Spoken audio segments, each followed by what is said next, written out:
Hello, I'm Julie. This is University of London. Tonight there will be a panel named China in 2013. What change is going to happen in China and what are the implications to the world and Asia? Tonight, the leading analysts on China gather together to share their insights and thoughts with us.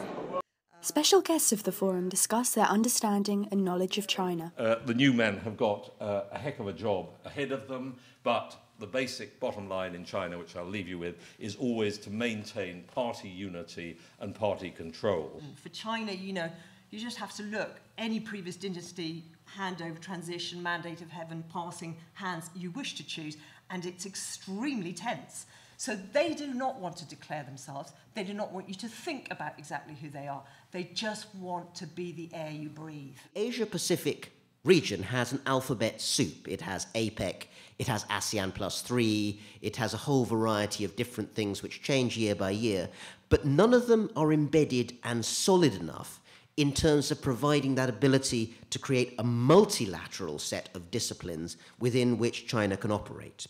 In terms of modern global economics, in some ways an outrageous punt, but it's a game the Chinese are very, very willing to play, because what they're playing for right now is not for raw materials, not for petroleum resources that they desperately require at this moment in time. Chinese are playing, as it were, a long game, taking huge risks, doing so on the basis often of very, very little knowledge.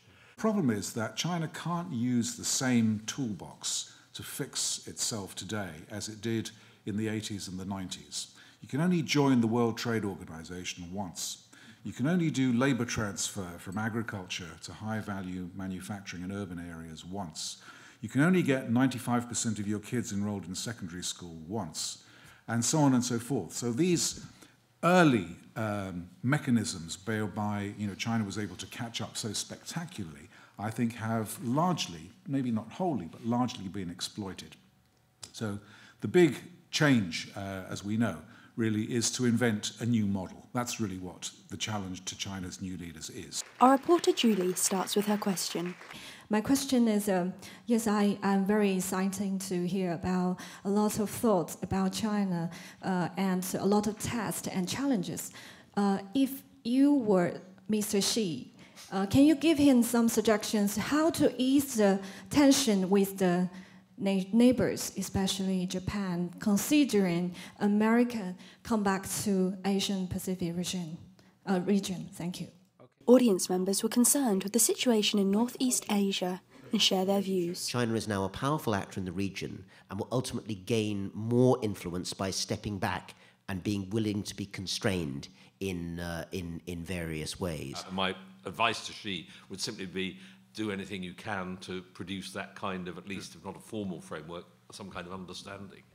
Many of the guests expressed a strong interest in China's development model. I think basically the new model, in very simple terms, is it's a growth model that basically is driven more by the consumer. And basically, to finish with, the trouble is if you do the kind of reforms needed simply economically to move China to this more sustainable course, you will knock 2 points off GDP growth for 3 to 4 years, and you'll increase inflation by 3% at a time when already things are getting more difficult. And for Xi to actually accept politically that kind of risk is one I don't think he will do. So China continues to be a, quote, normal country. The bright spot and the answer to the question about what model China will have, and this is what is different from 30 years ago, 50 years ago, 150 years ago, is that China is now in a position to make the answers come true. Nobody now is in a position to tell China what to do, which was the case for a very long period of time. BBC presenter Carrie wishes the audience a Happy New Year in Chinese. 春节快乐! This is Julie, Emma and Paul reporting from London.